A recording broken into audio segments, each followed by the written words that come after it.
art history plays a huge role in the conversation of the history of the world. We study history so we can understand better the human story, so that we can understand where we came from and who we are as a people. And art is so important as a player in this conversation. Now, today I'm going to cover a Western version of the art history timeline so that you can understand a larger picture of what art history has to offer. I feel like it's easier to understand why art is so important when you can see it all laid out together. So we're going to dive into that today. If you haven't yet, please hit that subscribe button, click the bell icon so you can get notified of when I publish new art history videos each week. Let's get started. So the beginning of time, before written language, before communities were established, when survival was like the forefront of people's minds, art was present. We call this period of art and history prehistory, anything that's before written language. So we can study prehistoric art, and how we do that is through a lot of guessing, because there's nothing written down, but there are some things that we think we're pretty confident about. Now, a lot of this art was found in caves, in burial sites, and in places that feel unreachable. High cliffs, dark caves, places that almost have a sacred vibe to it. So we don't know much about art from this time, but we do know that there was a drive to create. There was a drive to leave a mark, to say we were here and we experienced the world. And I think that is so powerful. So two things when I think about art from the prehistoric time period. The first thing is a lot of this art is small and a lot of it is portable, which makes a lot of sense. These people weren't living in communities. They didn't have established areas of agriculture or anything like that. They were movers. They moved from place to place. So any of the art that they did have that they wanted to carry from one place to another had to be small, had to be portable, which gave it an air of importance to them. The other thing about this is art from this time period seems connected to some sort of ritual. I say this because of a couple of things. First, location of a lot of the art that we have found often connects with cultural things. So for example, we find art from this time period in burial sites. That's got a large ritual connection to it. A lot of the art is found in caves that are quite difficult to access.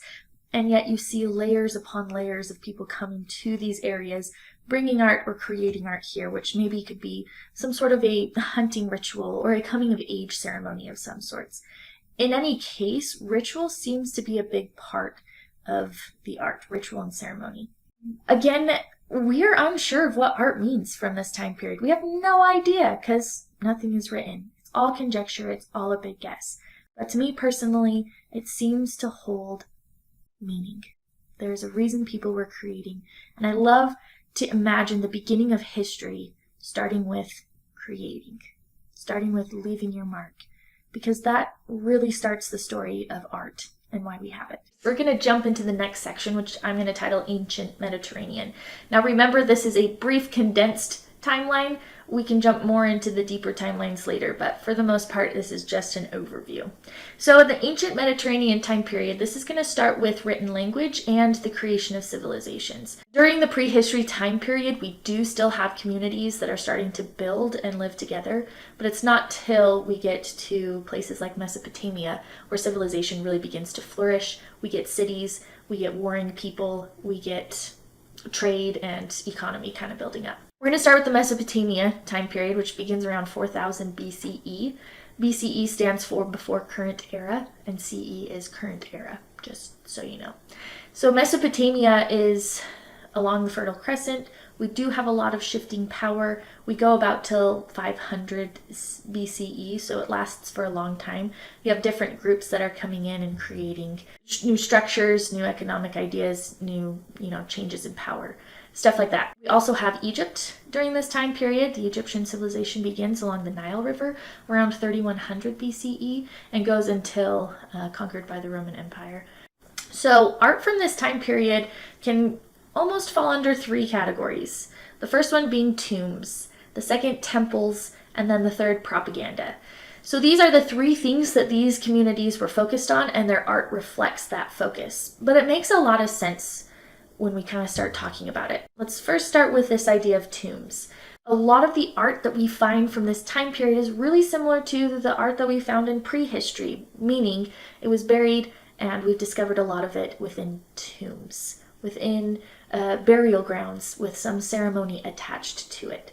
So we have a lot of statues and a lot of figures that are buried with people during this time period. We also, if you jump to Egypt, have these grand tombs to represent what happens in the afterlife, which leads us to number 2, temples. We do start having some sort of religion that begins to play a larger role in these communities. In the Mesopotamian culture, the religion is polytheistic, as well as in the Egyptian and the Greek and Roman culture. We've got a lot of different gods, and there's a lot of different interpretations of the afterlife. But the idea of their art and their architecture is a place to worship, a place for these gods to reside. So you have a lot of these temple-like structures as a place to honor these gods, to worship them, and to house them. So most of the architecture from this time period connects with temples. The third thing that they really focused on a lot during this time period is propaganda. Now, the reason they did that is because power was constantly shifting and changing. You had these different places called city-states. They weren't necessarily a unified organization under one ruling party. Instead, they were these tiny groups of communities that lived near one another, and often they warred against each other. And so you'd have different powers, different military groups coming in and taking over, and then having to convince the group that they've just taken over that they are now in charge.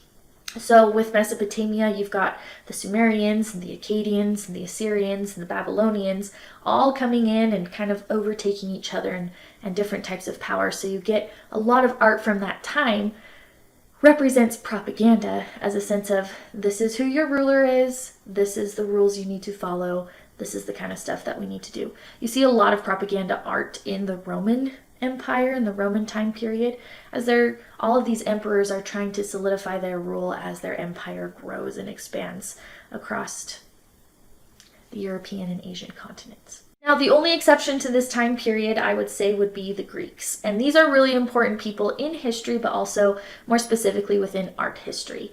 The reason for this is the Greeks had time. They had time to think, they had time of peace and prosperity. And so it opened up the door for other things to enter in. We get astronomy, we get mathematics, we get philosophy. You get a lot of these big-minded people that are coming together at the same time. It's this magical experience, and art really benefits from it. Greece is so important to the history of art that I'm going to focus a little bit more just on Greece. So the time period of Greece is around 700 BCE all the way up to 33 CE. And during this time period, art explodes. Now, the reason they do this is because the Greek artists have a question in their brain. And the question is, how do we make a representation of the perfect human? It's basically what they were looking for, is perfection. In proportions, in depictions of these people, that's what they wanted. And so with their background of math and philosophy and music and theater, they started to create these sculptures that represented perfection. So the Greeks nailed it. They figured out perfection when it comes to the human figure. It took them a while to do it. There are different time periods within the Greek grouping, but the idea is they wanted the perfect human specimen. You get this in classical Greek with Doryphorus. Perfect proportions, perfect anatomy, great attention to naturalism. And then you take it one step further and they enter the Hellenistic time period, where they figured out how to do perfection in the human figure, and now they wanted to add in emotion, because emotion is a very human experience. And so a lot of their pieces, like this one, they figured out the perfection of the human form, and now they're adding the perfection of showing emotion to it. So at this time period, the Greek time period, there is time to work on art as a form. And again, this is really important, so remember the Greeks. Okay, the next section is art from the Middle Ages, which people tend to scoff at, especially in the Western civilization. This time period is massive, so bear with me. It covers the 5th to the 15th century. It's a lot of time, but not a lot of change happens. So I'm going to suggest that this time period starts when Constantine, the Roman emperor, converts Christianity and Rome becomes a Christian empire. This happens in the year 312 CE. And I want to mark this as the shifting point because this is the shift in content for art. With our ancient Mediterranean art, we've got, propaganda, we have perfection in the human figure, we've got these huge temples and tombs and questions of the afterlife. With the Middle Ages, those questions are pretty much answered in Western history through the religion of Christianity. Now, a lot of people think that art from this time period takes a step backwards from Greek art, and it's easy to see why. Because we feel like the Greeks made perfection. They nailed it. They figured it out, and then all of a sudden we're jumping backwards and we're seeing mosaics, and three-dimensional figures disappear. And it's just like the same stories over and over and over again, and it looks childish and simple. There's a reason for this, though. And the reason is people from this time period didn't care about form. They didn't care about what something looked like. Instead, they wanted to focus on the content, what was being displayed, instead of how it was being displayed. Now, this makes a lot of sense, especially for Christianity. People didn't know how to read. Very few people had access to the Bible.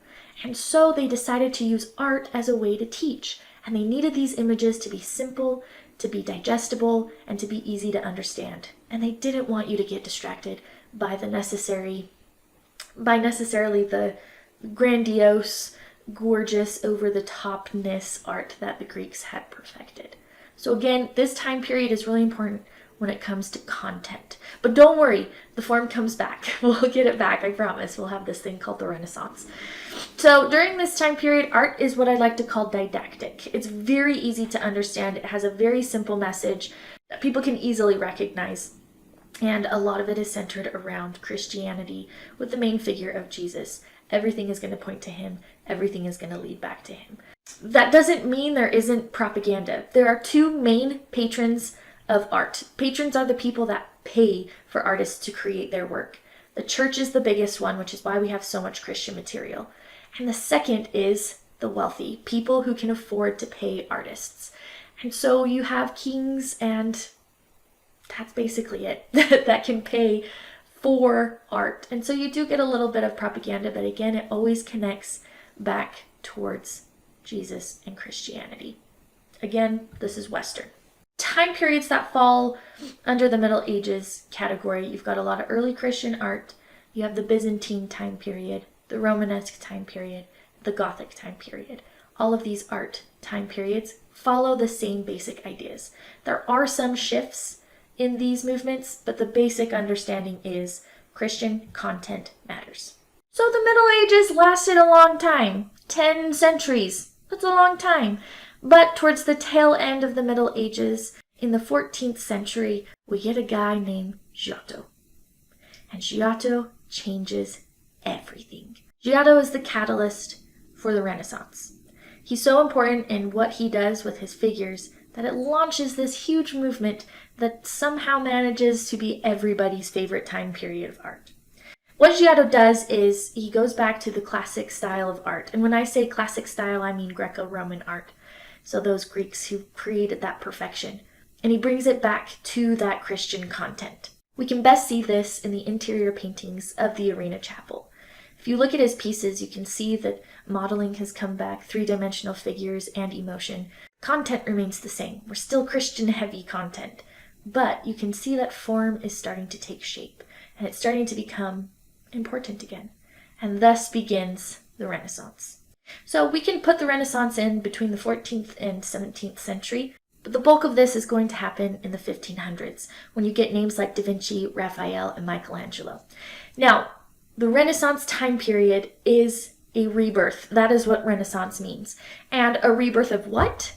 A rebirth of the Greeks. So what Renaissance people do is they look back to their classical roots and they say, man, they figured it out. Man, they nailed it. Maybe we need to start bringing that back to our society, to our art, to our definition of what it means to be a good person. And let's combine these ideas. So you will still have a lot of Christian content, but it also kind of starts branching in a different direction, and form becomes important again. You have people like Michelangelo who focus on the human figure. You have people like Raphael and Da Vinci who look into creating three-dimensional space so it feels like these figures are taking up real space. And then you move into the Baroque time period, which quickly follows the heels of the Renaissance, and emotion is added back in. You have Bernini, who adds drama and twisting figures and intense emotions to his sculptures. It's really interesting to see this shift in art match exactly the same shift that happened centuries before in Greece. They're almost going through the same pattern. So what happened in Greece happens during the Renaissance. Once the Renaissance kind of starts wrapping up, people begin asking a lot of questions. And one of those questions is, well, what now? Where does art go from here? If we've reached perfection, if we've figured it out, where else is there to go? And that ushers in the next time period that I'm going to call the isms period. Now, this period starts from the 17th century and goes till about the 19th century. And if you think about history in that time, so much happens. So much happens. We have inventions, we have world wars, we have tumult, we have innovation, and it happens so quickly and it advances so quickly. And you can see art doing the same thing.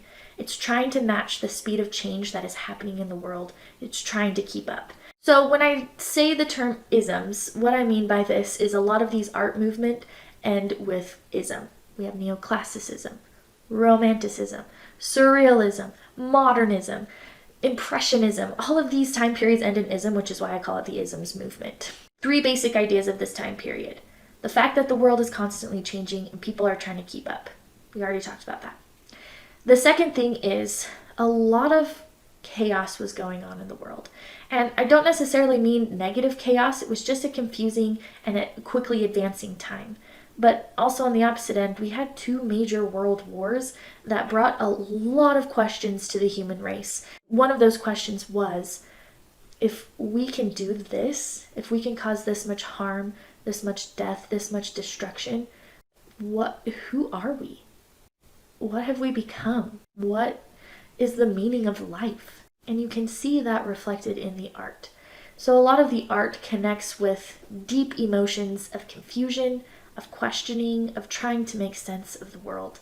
Which brings us to the third major idea of the isms time period. And that is the question of what is art? Now, if you try to understand this question, or if you try to answer it, it's almost impossible. Everybody's definition is going to be different. But art from this time period really forces you and challenges you to think differently about art, what can be considered art, and why, and who gets to decide. So you get a lot of strange art from this time period. I'm going to say strange like this because to a lot of people it felt uncommon and weird and against the norm, but it was a lot of these artists' ideas of striving to try something new, to say, wow, that could be art. And they'll bring it to the forefront of the people's mind and we begin questioning it. So you get odd movements. The Impressionists were seen as very radical.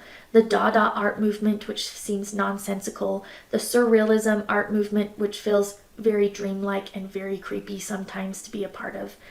You get a lot of these questioning times. But through that questioning, you also get a lot of self-expression. So the isms shift into our next time period. The final time period is the one we are currently living in, and it is called contemporary. The contemporary time period began in the 20th century and goes up to today, people creating art today. Now, a lot of people struggle with contemporary art, and it's very easy to understand why, because when we think of art, we think of Renaissance art. We think of perfection. And now we've come to contemporary, and we see things that my child could do, or those are just simple lines, or there is a blank canvas on the wall, and that's art. But if you understand the timeline of what brought us to this contemporary time period, it makes sense. They are coming off the hills of perfection. They're coming off the hills of what is art, and they're still trying to figure it out. So I would suggest that there are 2 categories within the contemporary time period. The first one would be self-expression. A lot of art today dives deep into personal emotions, personal feelings, and personal reactions, and art as a way to show that as an expression, as a way to communicate to viewers, to communicate with the world what you're feeling, and to make connections with people. That's why I think this is so important to understand the history of the world, because contemporary art builds on that entire history of where we've come from, the entire history of art, and it builds on that and creates connection to the past, to the present, and hopefully to the future. The second type of art that's coming from this time period, I feel, has a lot of social issues connected with it. We are in this time period where we're still dealing with intense innovation and intense speed at which the world is changing politically, economically, scientifically, emotionally, and socially. Things are changing at a rapid pace, and people are working to bring social change to the forefront of their minds, and art is one way that a lot of people can do this. So a lot of art connects to some of these larger social issues that the world is still grappling with, and it's a way to communicate and express personal beliefs, but it's also a way to again bring to question in your mind, what are your beliefs, what do you connect with, what do you think is important? And that is kind of the basis of contemporary art right now. So that's a basic, again, Western timeline of art history. You get a brief glimpse into the beginning of art and how we came to the art that we see and create today. Hopefully it helps you understand the human story a little bit better, and also just understand why art has followed this unique timeline, but also one that makes a lot of sense to us. If you found this video helpful, please hit that like button, make sure you subscribe and hit the bell icon. But also, let's talk about this. What are some of your favorite art movements? I know I left so much out, so what do you still have questions on? What videos do you want me to create that will help you understand a time period a little bit better? And thanks for joining, and we'll see you next time where the art just keeps getting better.